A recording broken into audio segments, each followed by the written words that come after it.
Hello, welcome back to No Me Callo. I won't stay quiet. I'm your host, Lomelin, and today we continue with our new February series, What is Love? ¿Qué es el amor?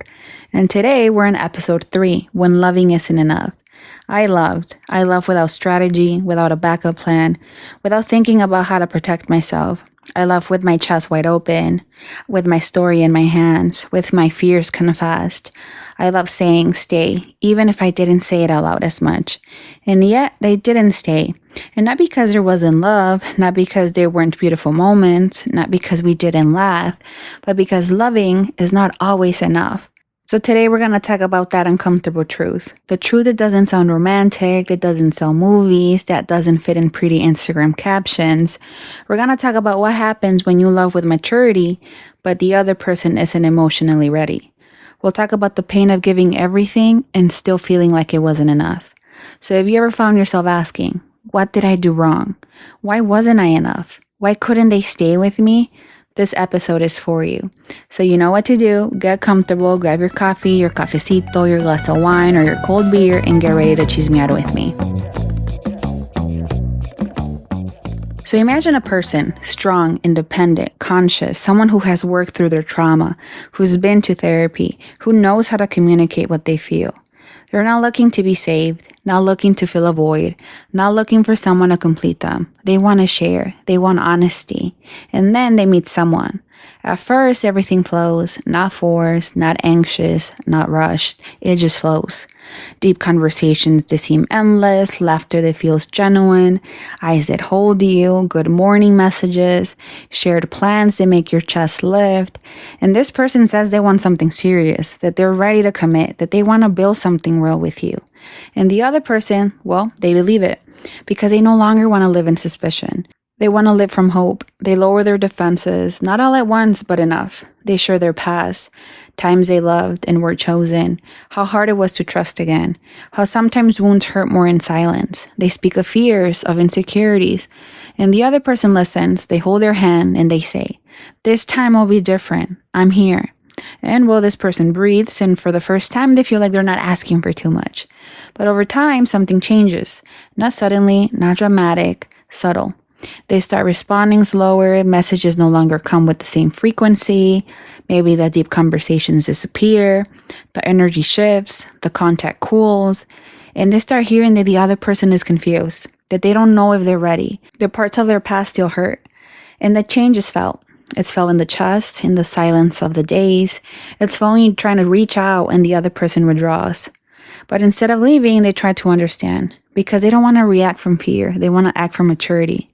So they talk, they ask questions, they offer to build together, to go slowly, to be a team. And well, the other person says, it's not you. You're amazing. But I don't know if I'm ready. I love you, but I don't want to hurt you. And there, the world doesn't explode. There are no screams, no drama. There is something worse, silence. Because this person was ready to love without games, ready to build with honesty, ready to choose every single day. And the most painful part is not that they didn't want them, it's that they couldn't love at the level they needed. And it breaks something deep, not the courage, not the dignity. It breaks the illusion. The illusion that when you do the internal work, love flows easily. The illusion that if you're conscious, it won't hurt. And there's a question many strong people don't say out loud. How can I be ready and still not be enough for someone to stay? And that question is hard to answer. Because there's a kind of pain that is silent, yet devastating. And it's not the pain of sudden rejection, not the pain of an argument that explodes and screams, not the pain of obvious abandonment. It's a deeper, slower pain that settles inside you, a pain that makes you question everything you thought was certain about love and about yourself. It's not that they didn't love you, it's not that your heart isn't enough, it's not that your devotion is wrong. It's that the other person cannot hold your love at the same level of awareness. Because you want to talk, you want to look at the hard things, you want to understand and to be understood. You want deep connection. And well, they just want distraction. They want to avoid. They want to go through life without facing the truth of their own feeling. They want everything easy, comfortable, superficial.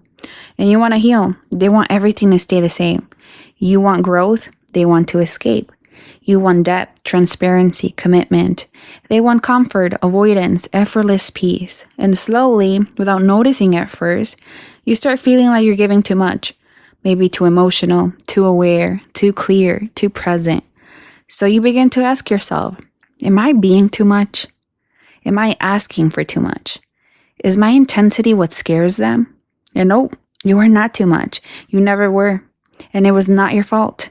You were simply ready for a kind of love that requires inner work, ready for someone willing to look at themselves, grow, heal, and love consciously. And not everyone is prepared for that. Not everyone can match that depth. Not everyone can hold a heart that loves with clarity and courage, because not everyone can face their own fears and still stay. And that is the silent pain. Realizing your capacity to love exceeds the other person's ability to reciprocate at the same level. And it's not rejection, it's not abandonment in the conventional sense, it's the harsh truth. They simply cannot rise to meet your conscious love. And well, accepting that hurts like almost nothing else. It hurts because you wanted it to work, right? It hurts because you're committed honestly. It hurts because you didn't ask for perfection. Just the same type of effort. And it hurts because the reality is that not everyone is ready to truly love. But there, right in that pain, is also the seed of your power. Because recognizing it means you no longer depend on someone else being ready to validate your heart. You no longer need everyone to give you the things you give back in order to feel complete. You are no longer the one who must change for someone to stay. And that pain, even when it's intense, it's also very liberating. But I would say that the most devastating moment isn't when they leave. At least for me, the most devastating moment is the instant you realize that you were fighting, struggling, giving for something that the other person was no longer holding. That you were investing time, words, dreams, and a heart that had already decided not to be with you. It's sending a long, truthful, vulnerable message, explaining how you feel, what you need, what hurts, and receiving a simple okay or as you wish. It's trying to open a deep conversation, and the other person acts as if nothing happened. It's feeling like you're losing someone who is still in front of you, who still shares your space, your days, your moments, but no longer holds anything you believe you were building together. And then that's when the negotiation with yourself begins. You start saying, maybe if I'm more patient, maybe if I don't push, maybe if I just don't talk so much, maybe if I smile more, maybe if I give them space, maybe if I wait a little longer. And without realizing it, you start shrinking, pulling back, hiding parts of yourself that were once proud, bright, alive. And you begin to become smaller, quieter, less intense, less clear, just so someone doesn't leave. And while you do this, your heart breaks over and over, because deep down, you know you shouldn't have to shrink. Your light, your honesty, shouldn't be the reason someone stays or leaves.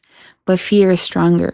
The fear of losing, the fear that everything you love will vanish, the fear of being alone, even though your heart knows that being alone hurts less than being beside someone who doesn't hold what matters. That moment is devastating because there's no closure, no final blow that lets you let go immediately. It's a slow, invisible, silent grief. And meanwhile, you stay there. You keep trying, you keep loving, you keep believing that if you shrink yourself, maybe the other person will choose to stay. And then that's when you really understand something. Loving doesn't guarantee permanence. Loving does not guarantee that someone can hold you. And accepting that hurts deeply. Because eventually you come to understand something that hurts to the bone. Loving does not give you control. And it doesn't matter how much you love. It doesn't matter how hard you try. It doesn't matter how much you give, pray, dream, or fight. It doesn't matter if your words are sincere, if your heart is open, if your hands are ready to hold. None of that matters. Because you cannot make someone ready. You cannot force anyone to face your fears. You cannot force anyone to confront their own shadows.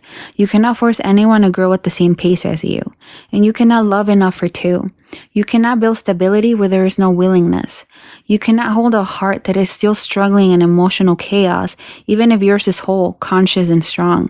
And accepting that hurts. It hurts because your instinct whispers, if I were enough, they would be here.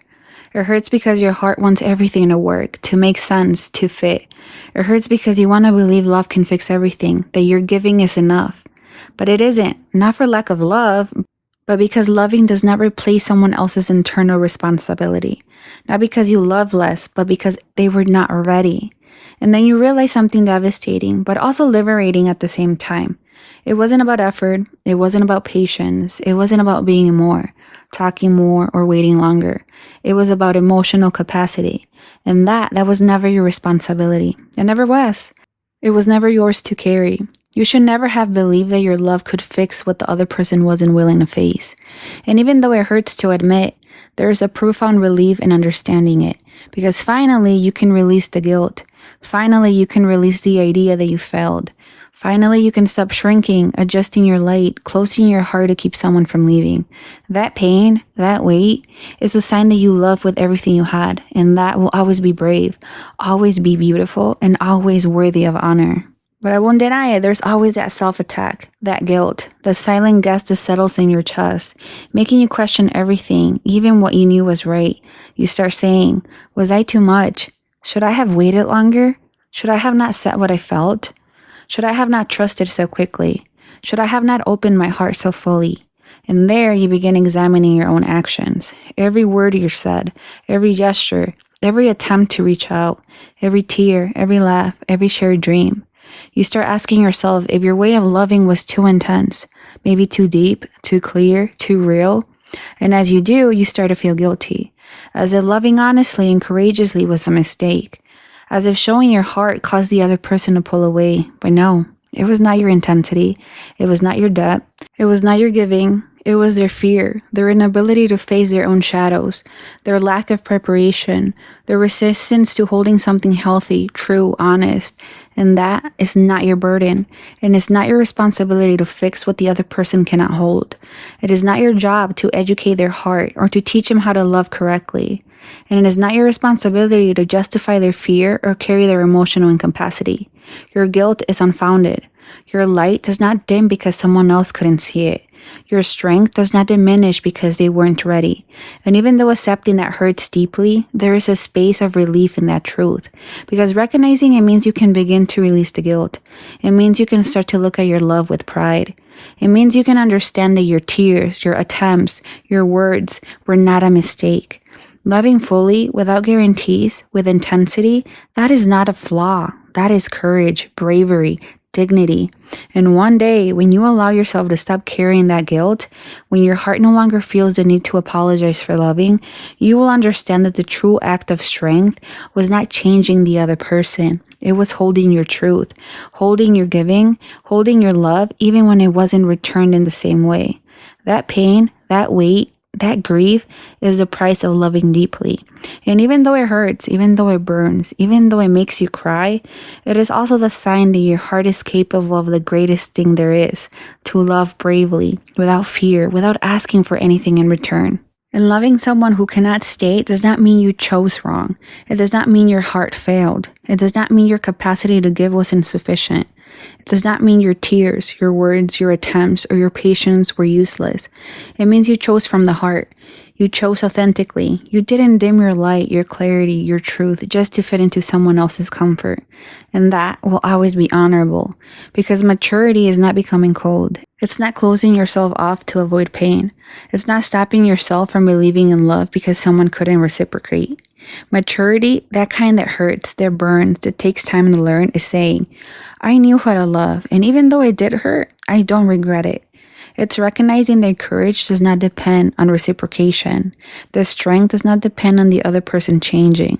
That greatness is not measured by the outcome, but by your capacity to love honestly and bravely.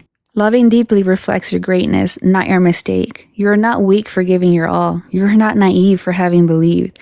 You are not less valuable because someone could not stay. If anything, those who love like this, who give like this, who take risks like this, are the ones showing that true love is never an act of comfort. It's an act of courage, an act that requires bravery and an open heart. And even though it hurts, that pain is proof that your heart is alive, that it knows how to feel, that it knows how to choose with awareness. So there's a book that goes perfectly with this episode, and it's called Loving What It Is by Byron Katie. And this book teaches us to accept reality as it is, to face the truth without resistance, to understand that loving does not mean controlling or changing others. It helps you realize that happiness and peace do not depend on someone someone staying by your side, but on how you choose to love and hold yourself, even when you don't get what you give.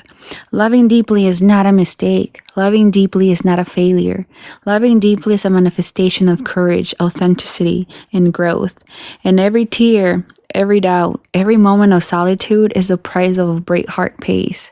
But it's also the bridge that connects you to your own strength.